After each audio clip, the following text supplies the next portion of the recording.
Hello everybody and welcome to a very special Blood Red podcast here live from France. Well, it's recorded obviously, we're live and if you wonder what that noise is, we are staying right near Charles de Gaulle Airport, so you'll be hearing the odd plane going overhead while I'm trying to chunner on and talk my normal brand of nonsense. And joining me for more nonsense, it's our full-time Liverpool correspondent both home and away, Paul Gorst. Hi Paul. Hello Ian.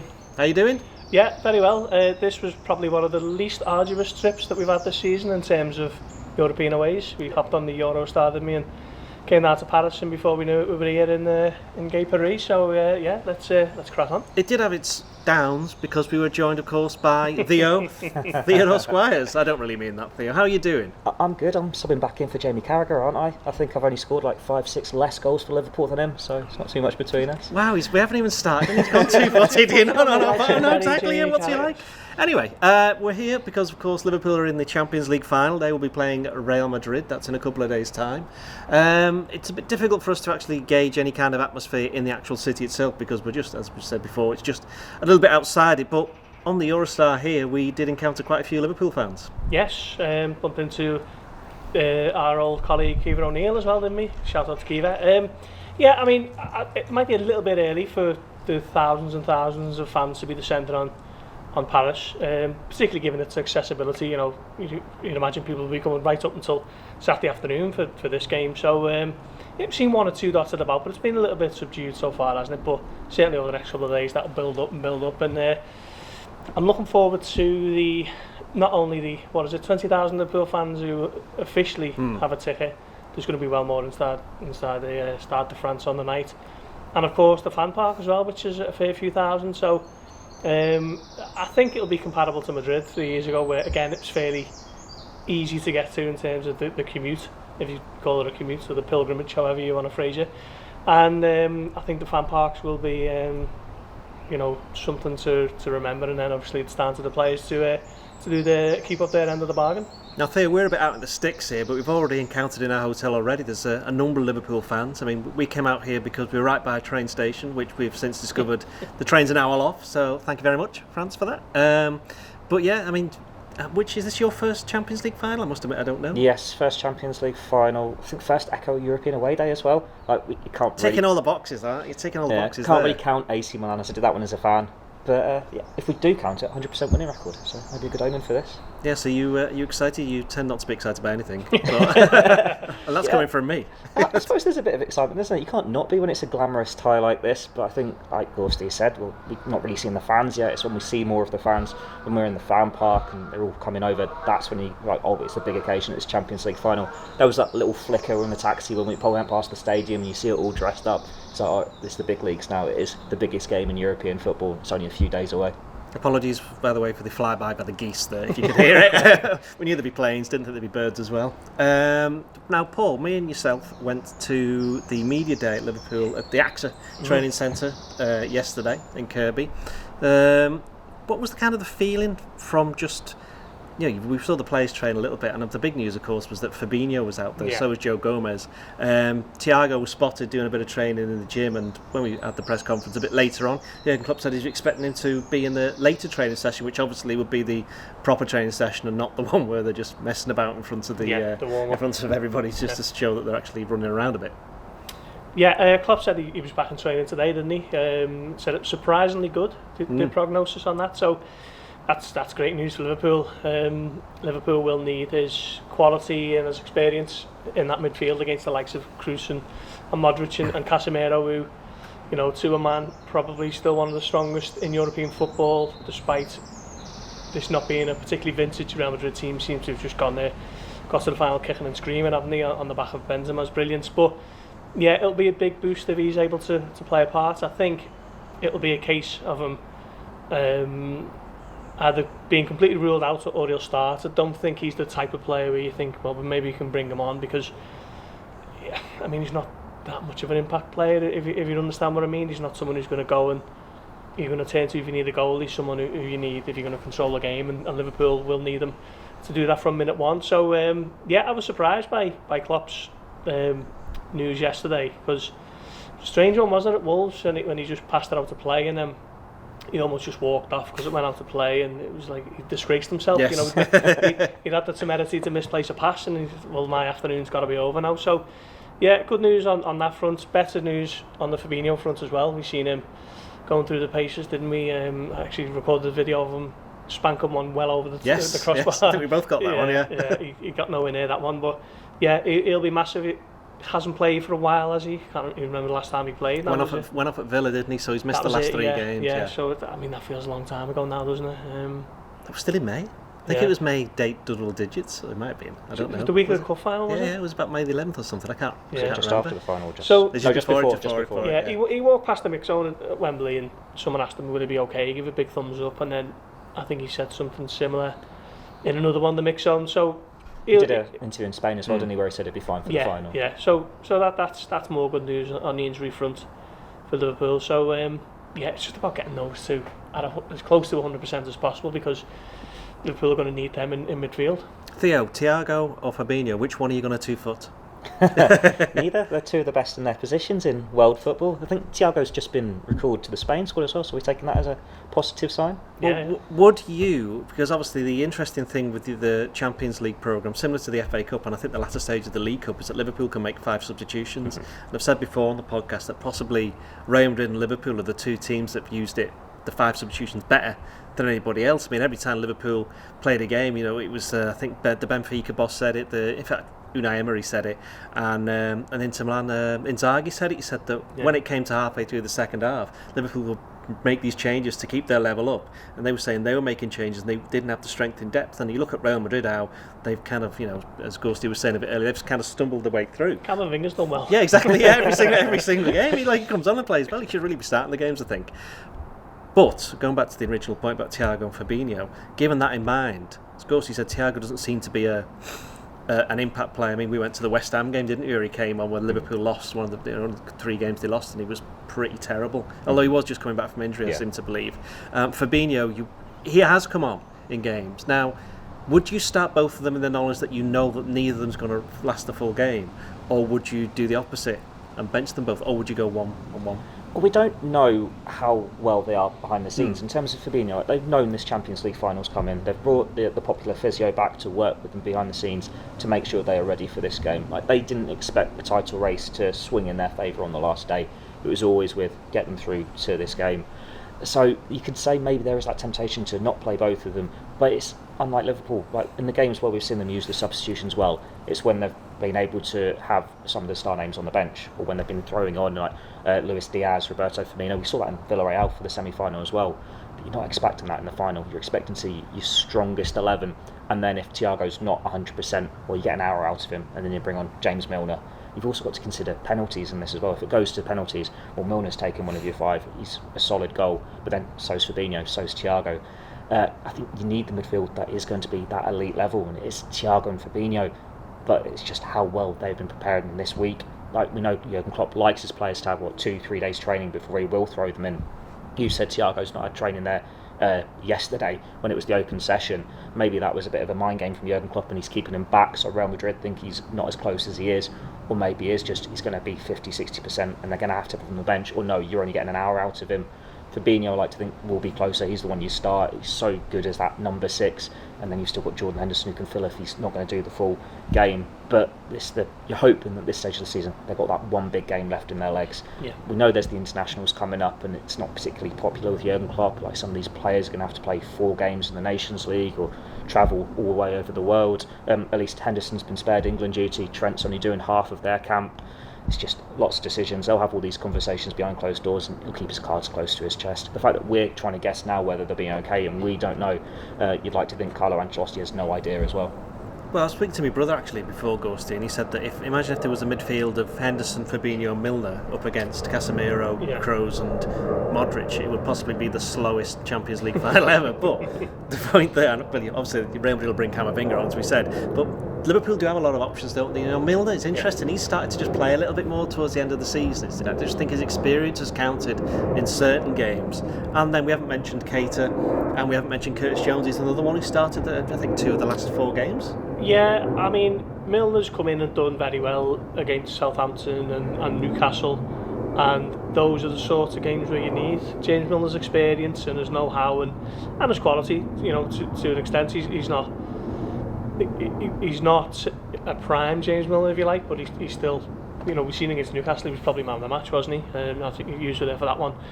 But I'd be very concerned if Milner was starting in the Champions League final against Real Madrid, particularly given how strong they are in the middle of the park.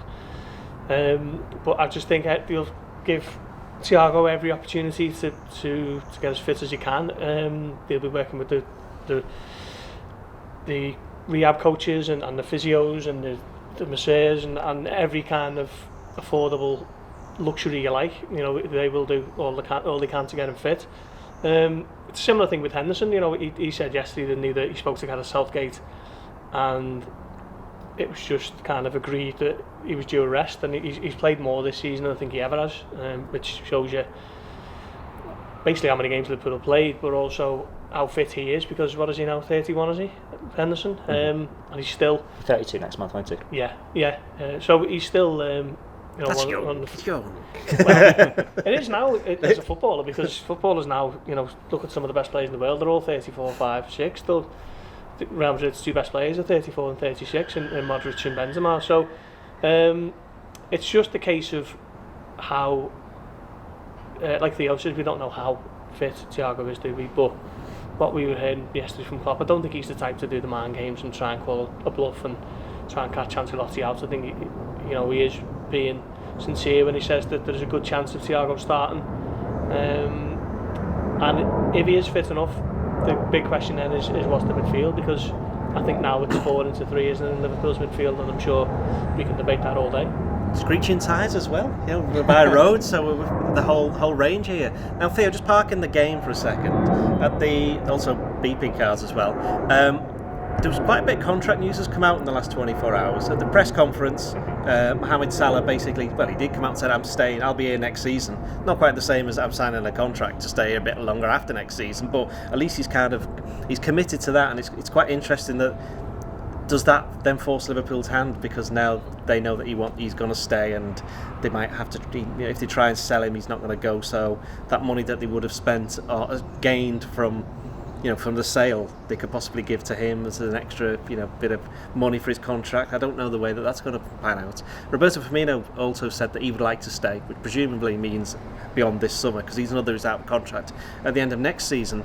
But Sadio Mane said, come back to me after the game on Saturday and I'll tell you a bit more. So, what do we make of those three statements from these, obviously, three forwards who've been at Liverpool for quite some time? It's very cryptic from Sadio Mane, but do we assume that means he's probably leaving, that he might want to go in the summer? Like, we've seen the links with Bayern Munich. I think their CEO's come out and he's been speaking about it, and while he's not been properly flirting with them, the suggestion is there. But if you were going to say that you wanted to leave, you don't say it before a Champions League final. You could make the Salah statement, you could make the Firmino statement. The fact that he's taking it another way, and I think he's also said he's got a lot to say. You'd imagine he's not too compressed that they've essentially signed 2 players to replace him in the past 2 years, and he's still come and scoring the goals, and they've not held to contracts also with him yet. His agent said they'll be held in the summer. Salah's not getting what he's wanting in terms of offer at the moment. Is Mane? That is the concern there, and I think the club have said they're not really expecting all 3 to stay beyond 2023. With Mohamed Salah, I think you just let him see out his contract and then hope there can be a breakthrough. Like we've seen it with Gini Wijnaldum, with Emre Can. He's slightly better than those two. He is slightly better than, but that's why you keep him for that extra reason. Because if they sold him, whatever the transfer fee they got for him, knowing he's got 12 months left, you're not going to sign a quality replacement who's going to bring what he does to the team. You're going to be relying on, say, Luis Diaz to step up and try and do a 20-30 goal season with someone else to be next in the pecking order to work it up. And Firmino, there's always been that expectation, well, if Liverpool want him, he stays, he loves it at the club, he fits in. There's maybe a few doubts this season about his fitness because he's had a few injuries, but he's still got a lot of goals off the bench. He's still making an impact when he's turned to. And while he's not been at his best when he's been turned to in the last few weeks back from his latest injury, you wouldn't bet against him coming on and getting the goal against Madrid. Like he scored in the FIFA Club World Cup final. He's made big impacts in these big games before. They've all got a lot to offer. They're just all in that stage of their career where it seems a bit unlikely that all 3 of them stay beyond 2023. With the comments from Sadio Mane, that does seem to be the one that's leaning away. But you're a bit surprised at the way that Salah just came out and just like... Yeah, I was just actually. Went straight to exit. Just prompted, wasn't it? Yeah, just unprompted, I should say. I'm going to be staying next season, and I think everyone in the press conference kind of just looked up, didn't he? And because he's actually just said that. I'm not too sure what I kind of can't say on the Mane stuff because it's embargoed until this evening. But reading the comments, and we obviously spoke to him, didn't we, about it, and I got the impression that it was sounding positive from a Liverpool update. Wasn't quite as I mean, it was very cryptic, but it wasn't delivered with a tone of any kind of, it didn't sound disgruntled or anything like that. So, well, his behaviour, his demeanour in the mix zone was one that, hey, he needs to go and get something to eat. He needed to go to the gents. Oh, did he? I thought he wanted to. All right, okay, yeah. And I said, no, listen, you're giving us another 5 minutes. And but he was quite jovial, wasn't he? Relaxed. He was, yeah, exactly. And that's why I don't get the feeling that there's anything bubbling behind the scenes that makes you think he's going to be off. But he did say, didn't he, come and speak to us after the game on Saturday, and he'll have a special answer for us. So maybe we're expecting a Steven Gerrard statement. How can I leave after this? Maybe, but certainly I'll be seeking him out in the mix zone. Well, he could nearly leave, as it turned out. Yeah. They were long days, I believe me. Salah was an interesting one, but he just said, I'm going to be staying next season. So if he leaves, he's going to be leaving for nothing. But I think a full season out of Mo Salah is probably more beneficial to Liverpool than a transfer fee at this stage. Are you looking forward to wandering around Paris tomorrow? Yeah, I want to go and see the Eiffel Tower, taking the sights. It's quite big. You shouldn't be able to miss it, to be fair, once you get down there. You're going to be doing that little point on the top of it. You're going to go for that picture. Well, I've suggested that's where we should go and do a podcast from there. That'd be quite interesting. Yeah. Or a Facebook Live on next. That would be good. But yeah, you've not been before, have you? No, I don't think you have. I've been a couple of times. Yeah. It'll be good, won't it? A bit of an atmosphere around there, seeing all these sights. There's something about it, isn't there? Liverpool v Real Madrid in Paris for the Champions League. It's the glamour game in the glamour city. Yeah. I mean, there's not many you can think of that spring to mind in terms of all the elements that come together and what you'd imagine the Champions League final. 19 titles between them, which is the most that any two teams have ever gone into a final playing against each other. So it's going to be 20 either way. Will it be 7? Will it be 14? I think I'm back at Liverpool on this one. We'll come to that tomorrow when we're a bit nearer the game. I mean, one thing that's interesting, I'm not sure whether you saw it, was Benzema's quotes talking about he thought that the way Liverpool are acting, they've already won the game. And it's like, what's he been reading? Where has he been looking? I don't know. Has he just been reading? Has he been reading Theo's Twitter or something like that? That's the only thing he's been looking at.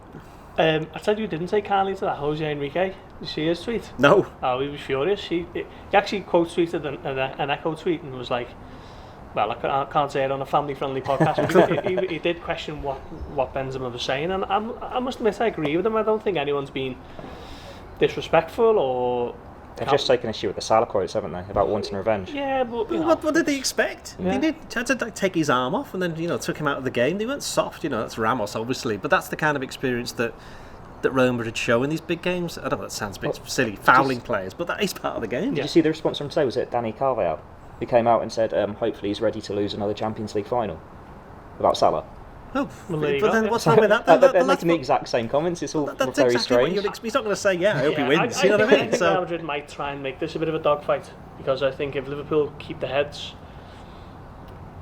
Do they have the players to do it, though? You look at Modric and Kroos, and Casemiro a little bit. I don't really think they've got that kind of player, certainly at the back. Fede Valverde will certainly give as good as he gets. They've all got a little bit about them, the Real Madrid squad, in terms of... It's not quite Ramos-esque, though, is it? No, and but some of the other players in the past, like even Ronaldo years. was somebody who would go around winding people up when he was playing. Well, who was the wind-up merchant when you saw him last year? Because Ramos missed those games, didn't he? I can't remember. I've just tried to wipe that season out of my mind. We've had this conversation before, yeah. But I think they will try and grab Liverpool down to a bit of a fight, and Liverpool need to keep their heads, because I've seen Real Madrid a lot this season in the Champions League, and they give up so many good chances. The type of chances that they've got a good goalkeeper. People who install the virtues of XG are saying you should be. They've got a good goalkeeper though, and that's what Liverpool have got as well. So he's very good, yeah. But some say he's the best in the world. That's what we've seen on social media today.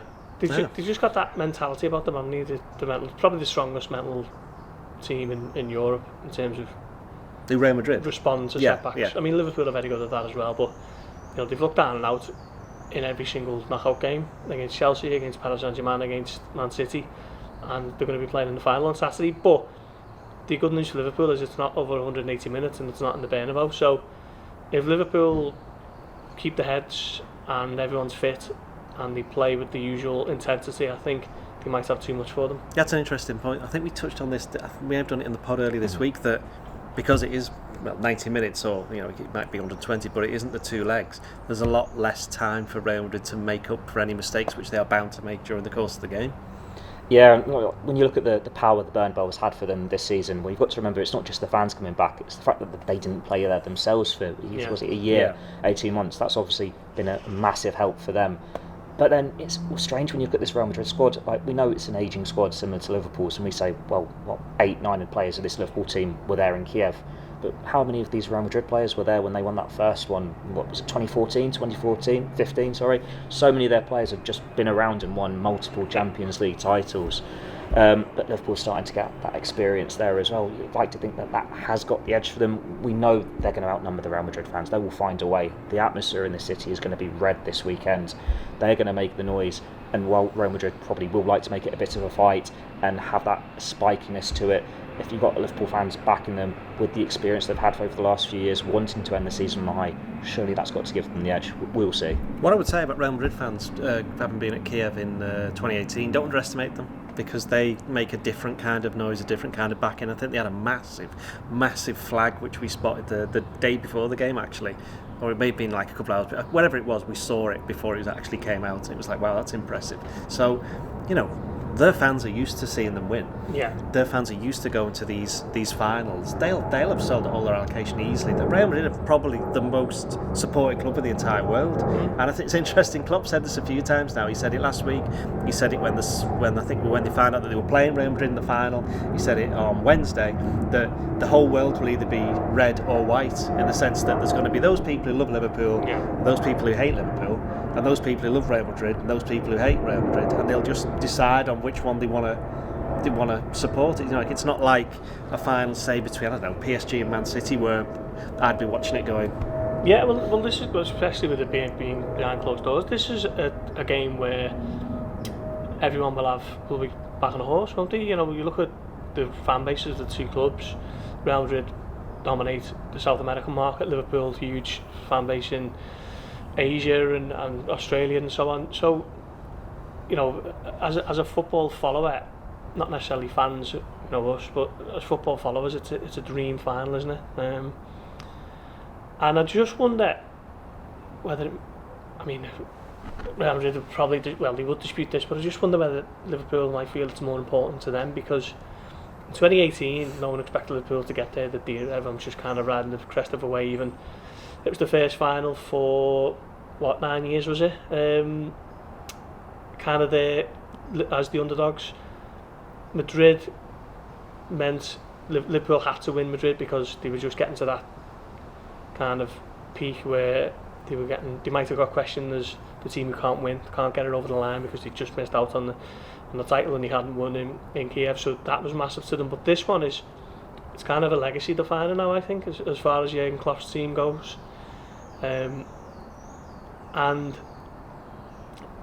if they do win it, they've obviously won the treble, which, I was speaking to Steve McManaman yesterday for a piece later this week, and he was making the case that if Liverpool win, then they've got the argument to make that they're the greatest English team ever, because 92 points, just missing out in the Premier League, won the FA Cup, won the League Cup and won the Champions League. So that's an interesting debate to be had, and that's the kind of ballpark that Liverpool are in now. So if they win on Saturday, it opens up that debate, and I think that's why this might mean a little bit more to them than Real Madrid, who've already won loads since 2014, haven't they? So, but Real Madrid would probably dispute that. Right, I think that should do us. Big thanks to Paul, to Theo, to the pilots, to the geese. I was going to say the wannabe Lewis Hamilton, would it be Charles Leclerc, wouldn't he? Except he's from Monaco, isn't he? So who would it be? Pierre Gasly? Yeah. Excellent. Well, whatever Guy says at the end, get your podcast from wherever. Cheerio.